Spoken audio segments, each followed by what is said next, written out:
Imagine stepping into Britain in 1905, a country where horses still clipped along busy streets and the sound of early motor cars felt almost out of place. Life moved at a slower rhythm, yet it was surrounded by rules that shaped nearly every moment of the day. Some governed how people walked through town, others dictated workplace routines, school expectations, and even the polite behaviors expected in public. At first glance, many of these rules seem so unusual now that you might think they belonged to another world entirely, not our own recent history. But they were very real, and they quietly influenced the lives of millions. Most people today have never heard of them, and that sense of forgotten truth is where our journey begins. To understand these unusual rules, we first need to step into the world that created them. Britain, in the early 1900s, was entering the Edwardian era, a moment balanced between old Victorian habits and the promise of a new century. Industry was growing quickly, yet much of daily life still felt traditional and carefully ordered. Communities relied on structure because the pace of life was slow, technology was limited, and people valued routine. Order wasn't just encouraged, it was expected, and in many places it was the glue that held society together. If you picture it, you can almost hear polished boots tapping across cobblestones, the low hum of a steam engine drifting from a distant station, and handwritten notices pinned neatly outside shop doors.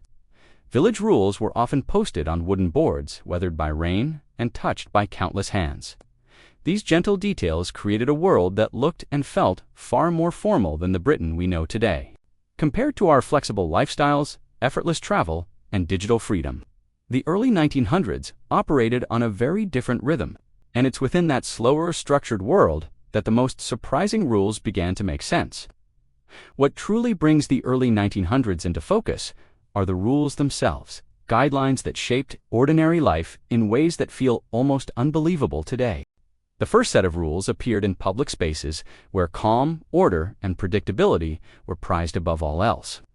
Many towns insisted that streets remain quiet at certain hours, especially in the early morning and late evening, so people could rest before long workdays. Shop opening hours were tightly controlled, too, meaning communities often completed their errands within narrow windows of time. Children were expected to play only during set periods, keeping noise low in residential lanes. Imagine quiet cobbled streets, lamplighters finishing their rounds, and the steady hush that settled over towns long before sunset. Travel brought another layer of surprising rules. When motor cars first appeared, they were so unfamiliar that early laws required extremely slow speeds, sometimes slower than a brisk walk. In some areas, a road safety assistant even walked ahead of a vehicle to make sure pedestrians were aware something unusual was approaching.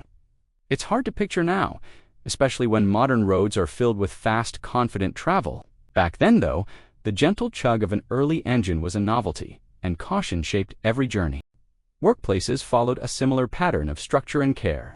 Young apprentices often had shorter working hours, not just for protection, but to ensure they maintained energy for training. Factories and workshops valued formality, with dress requirements reminding workers of the importance of their roles. You can almost see the scene. Neat uniforms, benches arranged in careful rows, and supervisors checking typed notices pinned to walls, outlining daily expectations. Today, flexible hours and relaxed dress codes feel almost unimaginable compared to the tidy predictability of that era. Schools, too, operated under rules that might surprise modern families. Uniforms were strictly enforced, with children expected to arrive impeccably neat each morning. Punctuality wasn't just encouraged, it was a sign of good upbringing. Some schools even had scheduled afternoon rest periods to help younger pupils recharge before the final lessons of the day. Picture polished shoes lined up outside classrooms, the quiet shuffle of children settling into wooden desks, and teachers marking attendance with crisp, tidy handwriting. Compared with today's mix of relaxed routines and digital learning tools, the formality of early schooling stands out as a world of its own. Community life was perhaps the most rule-bound of all. Many towns had mandatory early closing days when shops shut long before dusk. Markets were heavily regulated, with stallholders following detailed guidelines about presentation and pricing. Village bylaws shaped everything from cleanliness to the level of acceptable noise during gatherings. These rules created a shared rhythm, stalls closing as gas lamps flickered to life. neighbors sweeping pavements outside their doors, and handwritten notices reminding everyone of the values that held the community together. Looking back, it's tempting to see these rules as overly strict, even limiting. But hidden within them is a portrait of a society built on togetherness, patience, and trust. Life wasn't faster or freer, but it was steady, predictable, and deeply communal. And as we explore these forgotten laws, we begin to understand not just how Britain functioned, but the quieter values that helped it grow. When we look back at these rules, what stands out isn't the restrictions themselves, but the values quietly woven into them.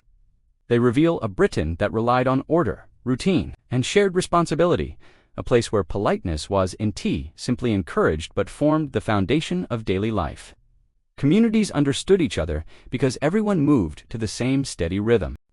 Days unfolded slowly, neighbors knew one another by name, and small routines gave people a sense of comfort and belonging.